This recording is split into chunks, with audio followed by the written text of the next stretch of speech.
4 महीने से बंद पड़े खेल को शुरू करने के लिए आज बैडमिंटन एसोसिएशन धारचूला ने अपनी टीम के साथ संयुक्त मजिस्ट्रेट धारचूला को एक ज्ञापन दिया, जिसमें कहा गया कि आपदा प्रभावितों की व्यवस्था करते हुए खेल को सुचारू करने के लिए हमें अनुमति प्रदान कर स्टेडियम को खाली कर सौंपा जाए, जिससे कि खेल प्रतिभाओं का खेल हो सके। आज हमारी बैडमिंटन एसोसिएशन वाले जितने हम खिलाड़ी थे, हम सब लोगों ने इस संबंध में एसडीएम साहब से मुलाकात की कि हमें स्टेडियम स्थानांतरित किया जाए। तो उन्होंने हमें आश्वासन दिया है कि हम जल्दी से जल्दी व्यवस्था करेंगे, और हमने भी उनको 2-4 जगह उनको शिफ्ट करने की जगह सुझाई है, और उन पर वो विचार करके जल्दी से जल्दी हमें वो स्टेडियम उपलब्ध कराने की बात उन्होंने कही है, और जिससे हम आश्वस्त हैं। ये विगत खोजले में आपदा काल आने के कारण हमारे कुछ परिवार आपदाग्रस्त हो गए थे, जिनको प्रशासन के द्वारा जो है जवाहर सिंह नदियाल स्टेडियम में जो है उनको शरण दिया गया था। और ये इस आपदा में वाकई उनके साथ बहुत बड़ी त्रासदी हुई है, जिसकी संवेदना खेल प्रेमियों की डर रखते हुए उनको वहाँ पे स्थान दिया गया। मगर आज 3 माह पूरे होने के बाद भी और खेल जो है प्रशासन ने उनकी कोई अन्यत्र व्यवस्था नहीं हुई है। उन्हें न होने के कारण हमारे खेल प्रेमियों को और तथा हमारे बच्चों के प्रशिक्षण में बहुत जो है इससे प्रभाव पड़ रहा है। अब हमने जो आज हमारे बैडमिंटन एसोसिएशन के जो समस्त खिलाड़ियों के द्वारा ये मांग किया गया प्रशासन से कि भैया उसकी उचित आपदा पीड़ितों की व्यवस्था कर और खेल प्रेमियों की भावना का भी कदर किया जाए।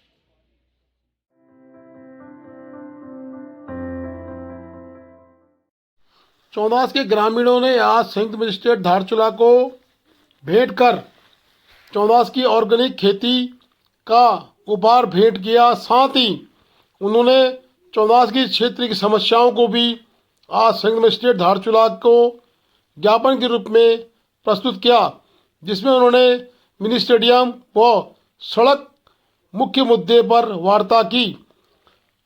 संयुक्त मजिस्ट्रेट धारचूला ने आश्वासन दिया है कि तत्काल प्रभाव से नारायण आश्रम मार्ग व मिनी स्टेडियम पर काम को आगे बढ़ाया जाएगा, जिस पर गांव वालों के द्वारा जो भी राय दी जाएगी उस राय को मुख्यमंत्री लेवल तक पहुंचाया जाएगा। मेनली चौदास वैली के लिए जो है एक फील्ड जो क्रिकेट ग्राउंड है, मिनी स्टेडियम का सैंक्शन हुआ था। तो मिनी स्टेडियम बनाने के लिए जो है विभाग ने जो प्रोजेक्ट तैयार किया वो उसके अनुरूप नहीं है। तो इसीलिए इसी के संदर्भ में हम लोग मिलने आए थे, क्योंकि उसकी क्रिकेट ग्राउंड की प्रॉपर एक मेजरमेंट होता है, तो उसके मुताबिक वो बना नहीं है। तो इसी संदर्भ में कि हम लोगों ने ज्ञापन दिया है, और इससे पहले भी हमारी बात हो चुकी है। इससे आज सभी लोग आके इस संबंध में हमने ज्ञापन दिया, और जिसमें अभी इसकी चौड़ाई के लिए और अभी आगे की कार्रवाई के लिए जो है एसडीएम साहब ने आश्वासन दिया है। और हमने ये ज्ञापन जिलाधिकारी को भी सौंपना है अभी। और दूसरा यहाँ मेनली दूसरा जो इश्यू हमारा था, जो मोटर मार्ग है, बहुत दयनीय स्थिति में है। 44-45 साल हो गए इसको नारायण आश्रम तवाघाट मार्ग को शुरू हुए, लेकिन अभी भी उसकी हालत बहुत ख़राब है। दूसरा जो है ये संज्योति से नारायण आश्रम तक का मार्ग जो है इन्होंने डामरीकरण किया, लेकिन उसकी कंडीशन बहुत पुअर है। और उसका अल्टरनेटिव जो है एक रास्ता जो है नारायण आश्रम ये तवाघाट से लेके थाली घाट तक का बना है, उसकी कंडीशन बहुत ख़राब है। ना उसमें कहीं रिटेंशन वॉल है, न कहीं कॉजवे बना रखा, न ड्रेनेज है, जिसके कारण से समय समय पर वहाँ पर जो है भूस्खलन के कारण रास्ता मतलब महीनों में 12 महीने में तो 2 या 3 महीने चलता है, और उस समय उसकी हालत बहुत ख़राब है। और तीसरा वहाँ के जो तीसरा मुद्दा था हमारे यहाँ के किसानों की। तो किसानों का की इतनी समस्या पहले, जबकि यहाँ पर रबी का और खरीफ की दोनों फसलें हुआ करती थी, और वहाँ पे जो है हरियाली बहुत हुआ करती थी, और फल ये अपना हॉर्टिकल्चर और का बहुत अच्छा स्कोप था, सेब और बहुत अच्छे होते थे। लेकिन आजकल सब बंजर पड़े हुए हैं। कारण क्या है कि अब जो है जंगली जानवरों का प्रकोप इतना बढ़ गया है कि वहाँ जो किसान अपनी लागत के बराबर भी अब उसकी उपज नहीं हो पाती है। इसलिए मजबूर होकर पलायन करता है और मजदूरी करने के लिए जाना पड़ता है उसको। तो सारे इन संदर्भ में जो है हमारी आज एसडीएम साहब से चर्चा हुई है और इन्होंने आश्वासन दिया है कि आगे शासन और प्रशासन में इसको बढ़ाएंगे। और अगर हमें मतलब कोई वो नहीं, अभी समय पर हमें ये सब इसका समाधान नहीं मिला, तो हम आगे भी अब प्रशासन को और शासन को आगे के पास जाके इसकी गुहार लगाएंगे कि हमारे इस 14 फैली का जो की प्रगति में साधक बने। और दूसरी बात यहाँ है कि वन विभाग, कृषि विभाग और हॉर्टिकल्चर, इन सब के साथ भी हमारा उनसे भी हमें गुजारिश है कि ये इस कृषि भूमि को जो है सहायता दें, ताकि जो है यहाँ की किसान को पलायन न करना पड़े। ये शिष्टमंडल आज हमारे एसडीएम साहब से मुलाकात किया, जिससे कि हमारे 14 घाटी काफ़ी रोड की समस्याएं, शिक्षा, चिकित्सा से हर समस्याओं से वंचित है। जहाँ पर आज हमारा रोड 20 साल से कंजूती से हम गड्ढा मतलब कई ठोकरें खाते हुए जा रहे हैं और ठारीधार वाला मार्ग जैसा का तैसा पड़ा है, जिसको क्लिपिंग बैंड के नाम से जाना जा रहा है। और साथ में जो गस्कू से कुरीला मोटर मार्ग स्वीकृत हुए 5 साल हो गए, अभी तक कार्य इस कदर चल रहा है कि जैसे कि विभाग भी सोया है और ठेकेदार भी सोया है। और कई हमारे 14 घाटी में मूलभूत समस्याएं हैं। इन समस्याओं का निराकरण के लिए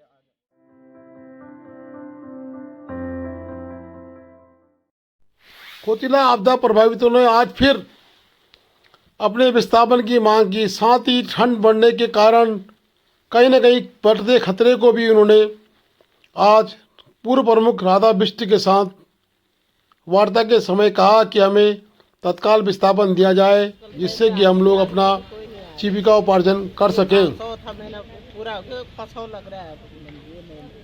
तो क्या मांगे, कहीं विस्थापन होता है, कहीं अपने कमरा होता है, ठंडे में अपने कमरे में बैठ के खाना पीना होता, तो वो अच्छी बात नहीं रही। खाना पीना दे रहे, जैसे भी खा रहे, जैसे भी झेल ले। मेरा नाम रुपवती। स्थिति हो रही है इनकी।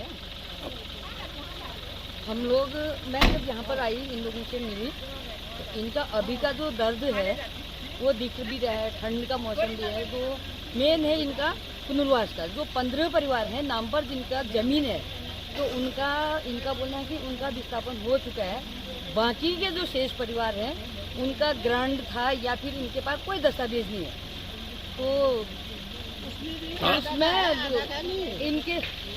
इनका जो ग्रांट था या फिर कुछ किसी न किसी आधार पर इनका भी विस्थापन होना ही चाहिए। और ये सरकार से हम भी पर्सनली बात रखेंगे।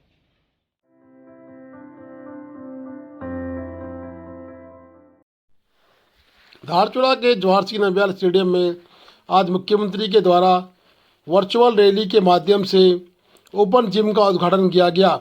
नगर पालिका अध्यक्षा राजेश्वरी देवी उक्त कार्यक्रम में शामिल रहीं। साथ ही समस्त स्टाफ ने भी उस कार्यक्रम में भागीदारी की। नगर पालिका अध्यक्षा व नगर पालिका के सभासदों के द्वारा मुख्यमंत्री की घोषणा के अनुरूप उक्त कार्यक्रम का वर्चुअल उद्घाटन किया गया। मुख्यमंत्री के द्वारा वर्चुअल उद्घाटन के माध्यम से कहा गया कि ओपन जिम से शारीरिक स्वस्थता के साथ साथ नशे की प्रवृत्ति में भी लगाम लगेगी। ओपन जिम धारचूला के जवाहर सिंह नंदयाल के स्टेडियम में बने उक्त स्मारक के समीप ही स्थापित किया जाएगा। ओपन जिम की समस्त सामग्री धारचूला पहुंच चुकी है और तत्काल प्रभाव से उक्त सामग्री को जवाहर सिंह नंदयाल स्टेडियम में लगाया जाएगा, जिससे कि क्षेत्र के युवा, युवती व अन्य लोग इसका लाभ ले सकें और अपने शरीर को स्वस्थ और सुरक्षित कर सकें। साथ ही नशे की प्रवृत्ति में भी लगाम लगाया जाए। क्षेत्रीय लोगों ने भी इसमें चर्चा की। जी, सबसे पहले तो माननीय मुख्यमंत्री जी का ओपन जिम के द्वारा जो वर्चुअल उद्घाटन हुआ, उसके लिए मैं माननीय मुख्यमंत्री जी को धन्यवाद कहना चाहूँगी। ओपन जिम से हमारे धारचूला जैसे कि पूरे प्रदेश में जो जिम लगाए जा रहा है, उससे एक फ़ायदा युवाओं को ये होगा कि जो युवाएं आज नशे की लत की ओर जा रहे हैं, कहीं ना कहीं ओपन जिम का फ़ायदा युवाओं को मिलेगा। और साथ में मैं धन्यवाद करना चाहती हूँ कि माननीय विधायक जी का, जिनकी अध्यक्षता में आज ये वर्चुअल जिम का उद्घाटन हुआ है। अब पुनः एक बार फिर से मैं विधायक जी का भी धन्यवाद करना चाहूँगी। माननीय मुख्यमंत्री द्वारा पूरे उत्तराखंड में ओपन जिम पार्क का वर्चुअल रैली द्वारा उद्घाटन किया गया है, इसलिए मैं माननीय मुख्यमंत्री जी का बहुत बहुत धन्यवाद करना चाहती हूँ। के द्वारा देश में स्वच्छता का अभियान चलाया गया, तो इसी तर्ज पर माननीय मुख्यमंत्री श्री पुष्कर सिंह धामी जी ने पूरे उत्तराखंड के सारे नगर पालिकाओं में ओपन जिम इसलिए बनाया है ताकि लोग स्वस्थ रहे और जो बेचारे प्रोफेशनल जिमों में जा नहीं सकते वो यहाँ आकर अपना व्यायाम करें और स्वस्थ रहे। और ये जो है उत्तराखंड की जनता के लिए खुशहाली के लिए है और खुशहाली का प्रतीक है। अभी तो शुरुआत हुई है, माननीय मुख्यमंत्री जी इसको कहाँ तक पहुँचाते हैं धीरे धीरे देखते जाइए और हम तो धन्यवाद करेंगे माननीय मुख्यमंत्री जी को। ऐसी सोच रख के हमारे उत्तराखंड प्रदेश को विकास के चहुमुखी विकास की ओर हमारे उत्तराखंड को ले जा रहे हैं। धन्यवाद।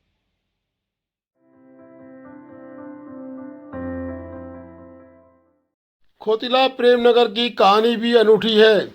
रास्ता पूर्व की आपदा के तहत नष्ट होने के उपरांत उक्त स्थल पर क्षेत्रीय लोगों का आवागमन बड़ा मुश्किल बना हुआ है। नगरपालिका के द्वारा कार्य कराया जा रहा है, परंतु अभी तक रास्ते का निर्माण नहीं होना कहीं न कहीं एक बड़ी विफलता साबित हो रहा है। क्षेत्र में उक्त मार्ग से हजारों नागरिक, ग्राम सभा रांथी के व ब्यास वैली के लोग खोतिला प्रेमनगर के तरफ रवाना होते हैं। आवागमन का एकमात्र ये रास्ता है और इसमें एक लंबी सीढ़ी जो पुल के बाद लगा दी गई है, परंतु जहां पर ये व्यक्ति आ रहा है उक्त के बाद रास्ता अभी तक अपूर्ण स्थिति में है। जैसे तैसे आवाजाही कही जा रही है। साथ ही क्षेत्र में सीमांत के मुस्लिमों का कब्रिस्तान भी है, जो मुर्दों को ले जाने में बड़ी विफल स्थिति पैदा हो रही है। Please do like, share and subscribe DCL News.